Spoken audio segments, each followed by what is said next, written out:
Gloire soit rendue à Dieu, les maîtres des temps et des circonstances, les rochers des âges. Merci, vous qui êtes en train de me suivre. J'aime toujours demander aux gens de s'abonner. Hein?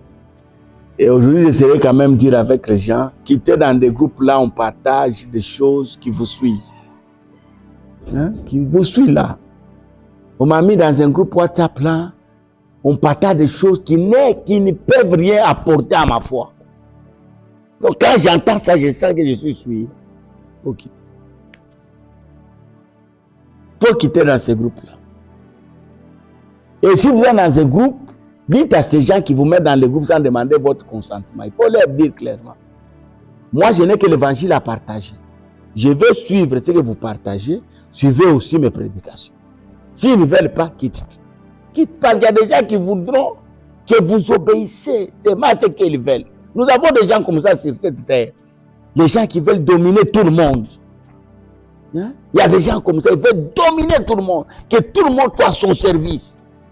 Il veut s'imposer. Il n'a égard à personne. Dans la vie, il ne faut jamais oublier que tu avais des parents, tu as des parents. Tu avais des grands frères, tu as des grands frères. Il ne faut jamais oublier ça. Il y a des gens qui ont commencé la vie avant toi. J'ai dit à quelqu'un, tu es béni, c'est vrai. Mais tu n'es pas la première personne à être bénie sur cette terre.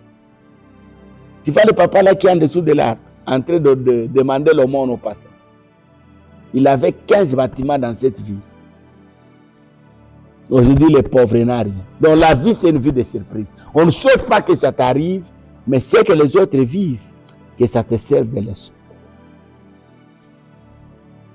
J'ai dit même à un pasteur, moi je crains Dieu, depuis que j'ai commencé, je n'ai jamais. Je l'ai appelé, il dit, viens mon frère, prêche l'évangile. Évite des éloges, évite de t'élever toi. Mais tu vois le pasteur là qui est là, tu vois le papa là. Avant que toi tu commences le ministère, lui il avait déjà une église de 700 personnes. Aujourd'hui, il n'a plus d'église. Il fréquente l'église de quelqu'un d'autre. Donc dans la vie, il faut être sage, il faut être courtois, il faut avoir l'amour, il faut avoir la compréhension. Même si vous êtes fort, rendez-vous faible. Même si vous êtes capable, faites comme si vous ne l'êtes pas. Hein? Parfois, il faut être sage. Que Dieu nous bénisse. L'émission passée, je vous ai dit, c'est Dieu qui bâtit la vie de quelqu'un. C'est Dieu qui donne la forme. Dieu te donne la forme. Donc, si ton temps n'est pas encore arrivé, ne te fâche pas, ne pleure pas, ne regrette pas. Attends ton temps. Ton temps arrivera. Chacun a un temps. Ce qui est vrai, même les gens que nous envions aujourd'hui, peut-être hier, ils n'avaient pas la vie que nous avons aujourd'hui. Nous, on les dépasse. Hein? Nous, on les dépasse. Mais aujourd'hui, Dieu les a élevés. Dieu les a donnés. Et Dieu ne les a pas donné notre part. Dieu les a donné leur part. Donc, s'il y a ta part, Dieu finira par te la donner. Mais fais un effort de garder contact avec Dieu. Ne t'éloigne pas de Dieu. Vous connaissez les choses qui nous éloignent de Dieu. Vous connaissez quoi? Je cite rapidement 4 choses. Je peux citer rapidement. La première chose qui nous éloigne de Dieu, c'est les soucis de la vie. Les soucis de la vie. Évitons les soucis de la vie. Ça nous éloigne de Dieu. Deuxième chose qui nous éloigne de Dieu, bien-aimé dans le Seigneur, ce sont les amis. On ne se manque pas de Dieu. Les mauvaises compagnies corrompent les bonnes mœurs. Les amis, c'est tous les païens. Ils te demanderont de faire ce qu'elles font. Mais si tu te demandes, viens à l'église, ah, je ne saurais pas. Alors comme toi tu es faible, tout ce que tes amis te demandent de faire, tu le fais. Même si tu es mauvais. Troisième chose qui nous éloigne de Dieu, il y en a beaucoup, je cite 4 rapidement. Le manquement à la pauvreté. Il ne faut jamais souhaiter demeurer dans la pauvreté. Moi, je prie beaucoup. Je prie beaucoup. Demande à Dieu de te donner le pain quotidien. Lui-même, Jésus a prévu ça. Si vous voulez prier, c'est donne-nous le pain quotidien.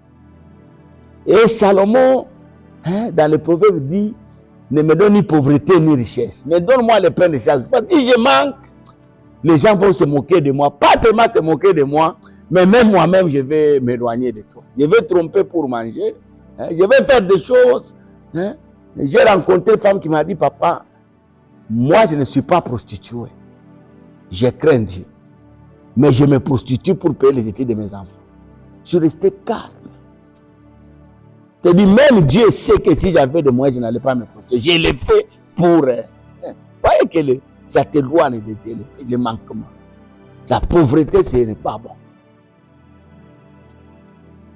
Troisième chose qui nous éloigne de Dieu, ce sont nos familles. Nos familles.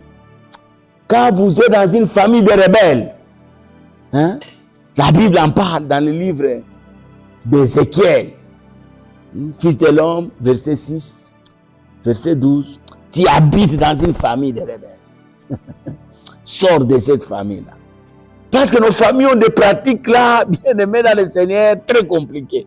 C'est pourquoi nous devons prier pour la conversion de nos familles. Ça, moi, j'ai pris beaucoup. Que mes frères, mes sœurs se convertissent. Même si chacun peut avoir son église, mais que ce soit une église chrétienne. Ça, c'est ma prière de chaque jour. Nous avons tous les enseignements de purification, de sainteté. Le christianisme, c'est la nouvelle vie.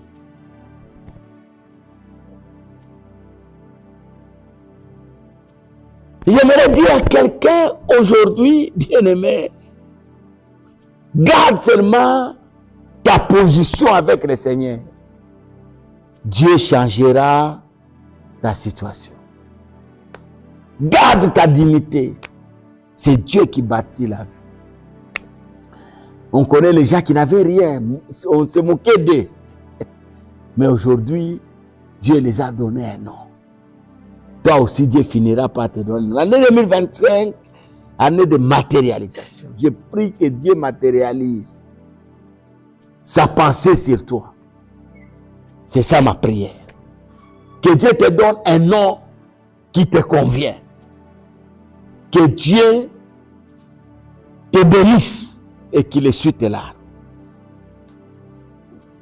J'aimerais aujourd'hui te dire que dans le domaine des exploits, si vous voulez rester en contact avec Dieu, retenez dans votre esprit que Dieu a un projet avec vous.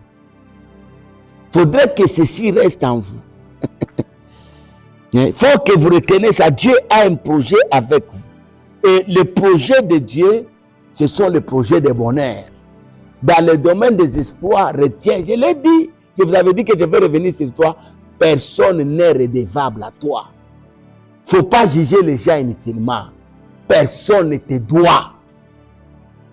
Ceux qui te donnent, ils te donnent parce que Dieu les pousse à te donner.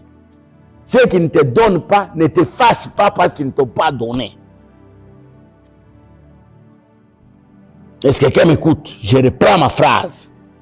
Personne n'est obligé de te donner. Si Dieu le touche, il va te donner. Même ton propre frère, il a l'argent, vous apprenez que tu vois l'église là, celui qui a donné l'argent, on a construit là-bas. Toutes les tonnes là, celui qui a acheté, il a mis sur cette église là 250 tonnes. Mais vous lui avez demandé 300 $. Il vous dit que je n'ai pas. Ne vous fâchez pas. Dieu n'a pas touché son cœur pour vous donner. Mais c'est mon frère, donne même ça, oui. Mais Dieu n'a pas touché son cœur. Personne ne te doit. Non, nous on l'a soutenu. Il était chez nous, c'est mes parents qui ont payé ses études. Aujourd'hui, là, le travail, il est directeur. Il ne sait pas prendre les gens dans son travail. Non, il n'est pas redevable. Vous l'avez aidé parce que Dieu vous avait touché de l'aider. Lui aussi, pour qu'il vous aide, il faut que Dieu les touche. Je l'ai dit dans une conférence de pasteurs, parfois nous aidons les gens dans des situations terribles. Dieu les élève, mais ils nous oublient. Vous apprenez que non, maintenant, c'est lui qui fait des affaires là-bas. Ne vous fâchez pas. Il n'est pas redevable. Mettez dans votre tête que Dieu connaît les projets qu'il a formés pour vous. Ce n'est pas les hommes qui ont des projets avec vous. Combien de gens vous ont promis, je te donnerai l'argent, tu vas faire ceci, je vais t'aider, sois calme, moi je vais faire avec toi ceci. C'est resté comme ça.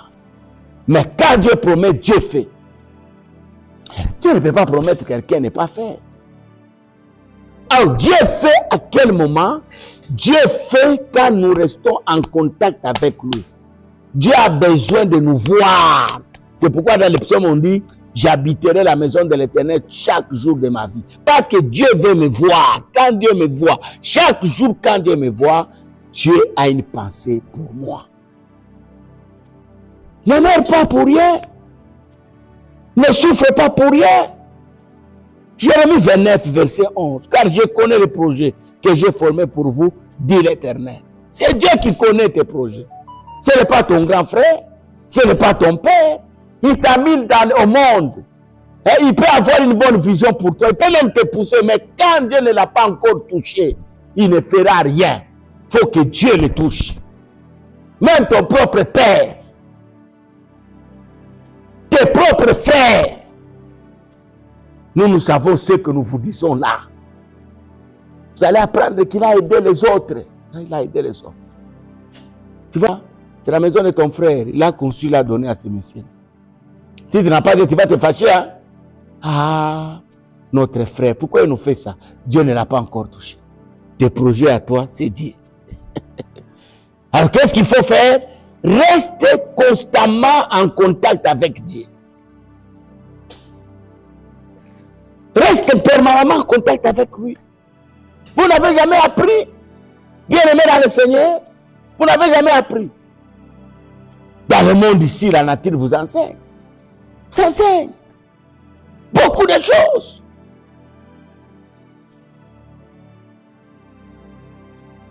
Ah, le monde est méchant. Les gens sont des ingrats.